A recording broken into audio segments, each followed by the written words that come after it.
Din, ta, ta, ta, ta. Bani sare ni re sare ni sare bani ma bani ba.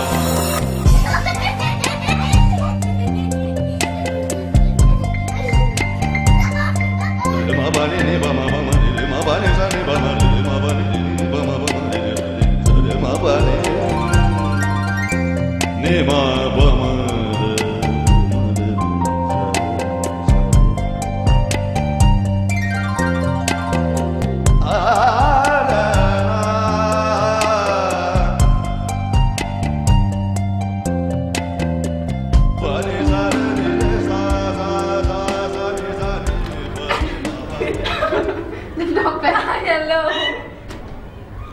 We were asked whether we wanted to be part of this film series involving different religions and cultural impacts that they've had on Indian lives. I came in with a slightly negative attitude because I didn't really know what was going to happen. Try and avoid walking up and down, change direction, use the space. I think the games that Amrita ma'am chose for us and made us play not only helped us lose our inhibitions, but they also helped us open our minds. And by the end of the day, we were so involved in playing the games that we forgot the cameras were even there.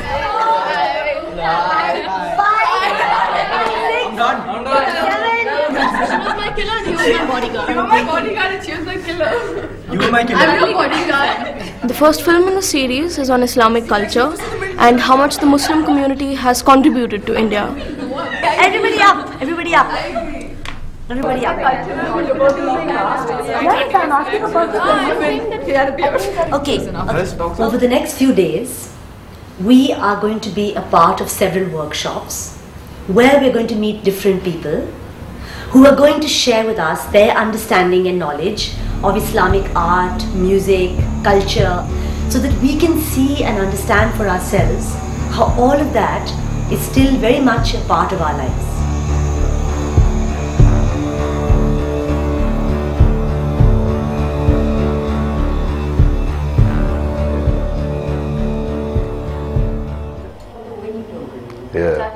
Yesterday, when he came over, Professor Chishti, I thought it would be a architectural sort of a discussion. But then we sat down, he unrolled this big piece of paper and he made a couple of diagrams. And those diagrams had us in it. We're all there? Are we there? Yeah. Okay. All right, so can we... Do you know what this is? India. Are we there? We there?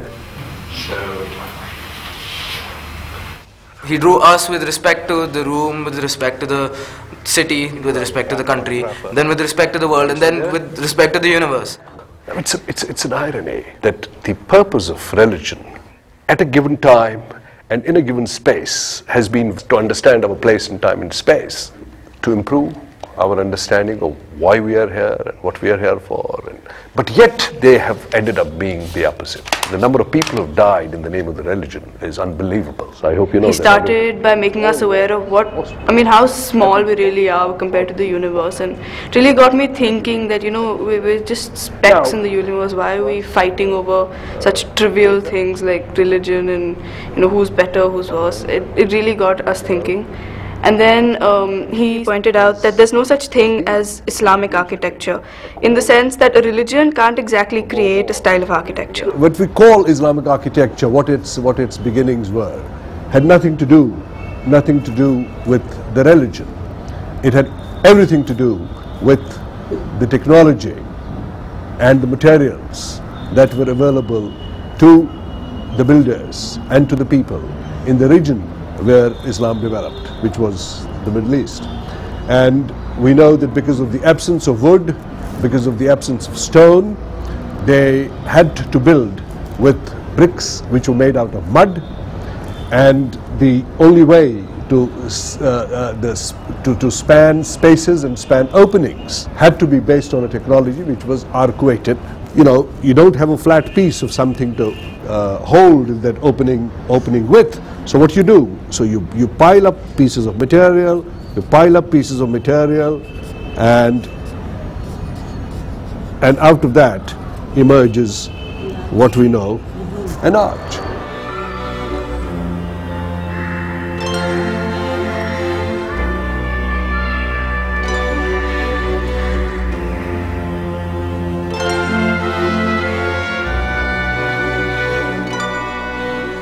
A dome is nothing but a three-dimensional arch, and a vault is, say, thing carried further.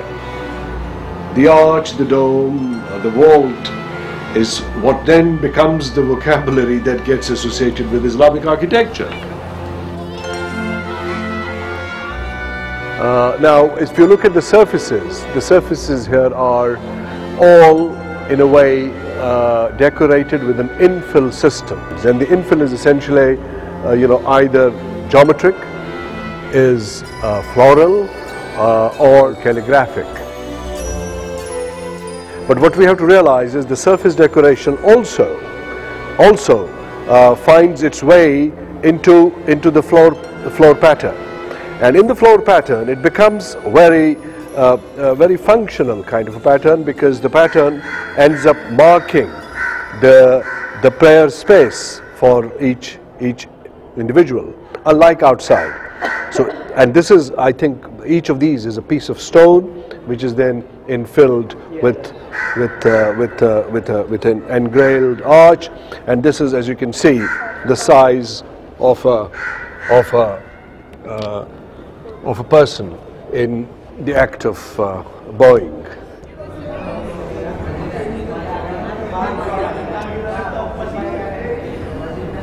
When we visited the Jama Masjid with Professor Chishti, it was so much easier for me to actually understand what he was trying to tell us. It's a completely different thing when someone is explaining something to you on paper, but when you actually are physically present in the place, it's a different perspective altogether. And also the scale of the building and its relation to the city became a lot clearer. Not all mosques at gateways as prominent and dominant as this one. Every Friday, the Emperor Shah Jahan, who had his palace in the Red Fort, linked directly to this gateway, would walk in a procession through the city to the mosque for his Friday prayers.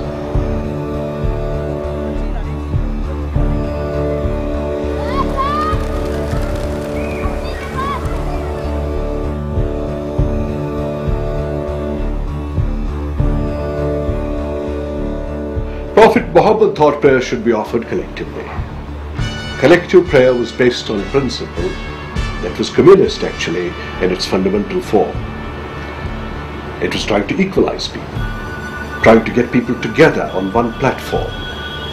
Shah Jahan exploited this tradition to connect with his subjects on a regular basis. Yes, as their emperor, not as their equal.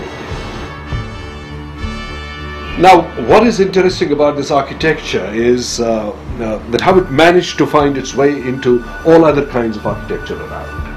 For example, Rajasthani architecture is all so-called Islamic, and that even includes some of the temples in Rajasthan. And do you know what the best version of the contemporary use of Islamic architecture is? The Gurudwara.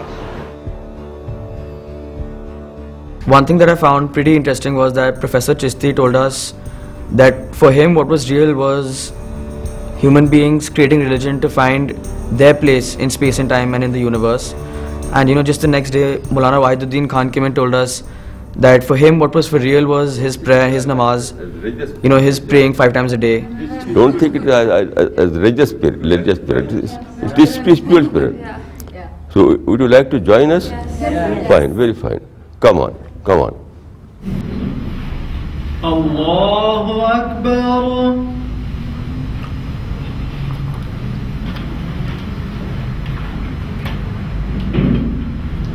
Alhamdulillahi Rabbil Alameen. Ar-Rahmanir Rahim. Maliki Yawmiddin.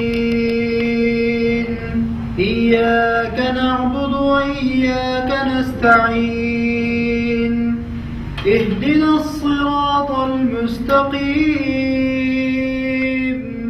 Today we met Maulana Wahiduddin Khan. And what I really liked was the fact that, you know, we were told that it's only going to be a demonstration of the namaz, but when he came in, he actually asked us whether we wanted to join in. And we all got the opportunity to do the namaz, and I think that was a great way to start things off. In Islam, the most important prayer is namaz. So namaz is said every day 5 times.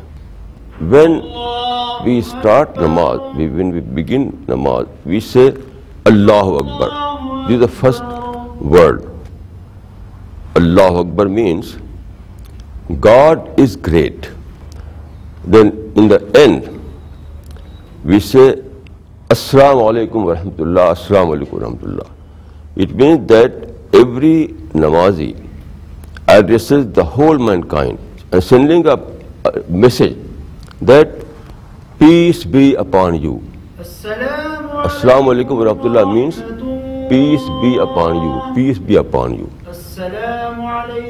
So every man and women are addressed by this word. He started it off with namaz, and I think that was a great way to start. It all got us into the mood of learning more about Islam. Then he told us about Islam, how it started, about the history and about Mecca. Muhammad was the founder of Islam. Muhammad was born in Mecca in 570 AD. Muhammad bin Abdullah bin Abdul Muttalib. At that time in Mecca there was, not only Mecca but everywhere, there were idol worshippers. But Muhammad was against all these things. About women, what does the Quran say about women? What is the role of a woman? Women? Yeah. Fine. Fine. An-nisa'u shaqaiqur rajal. An-nisa'u shaqaiqur rajal. It means that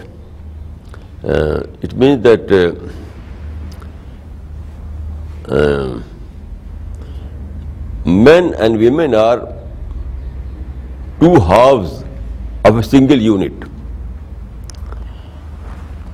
Men and women are two halves of a single unit.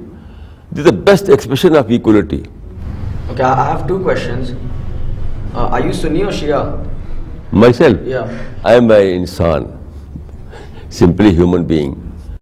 Yeah. You know, during the Prophet's period, at that time, there was no Shia, no Sunni.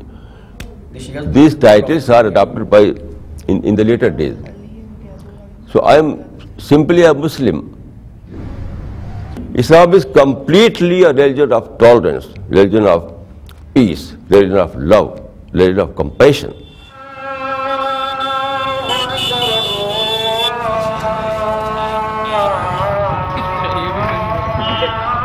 From Gurgaon, with its high-rise buildings and the dust of production, to Delhi, a place that says preserving more than making.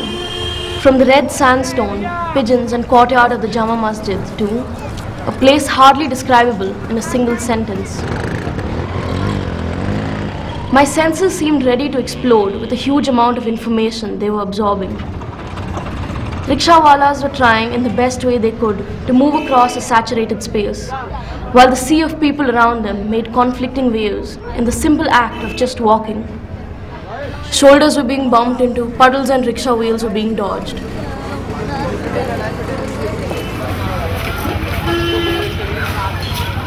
I could smell kebabs roasting and smoke from an unknown source, some kind of fuel. There was this incessant chatter, occasional bleats from goats and shouts of those selling their ware.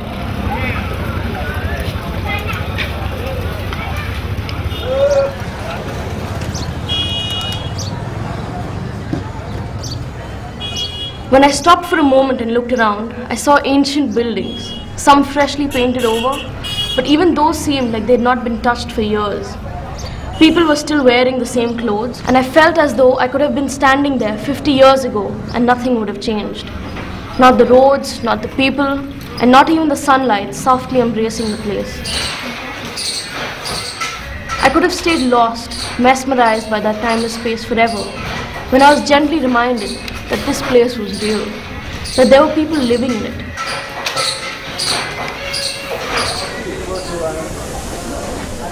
Had I been able to think beyond my immediate responses, I would have realized something. My personal bubble, so previously so wonderfully inflated in the sanitary, comfortable safety of Gurgaon, had been completely erased. Of your house. You marry something. There, that Jama Masjid gate, that is Red Fort. They keep flying in front of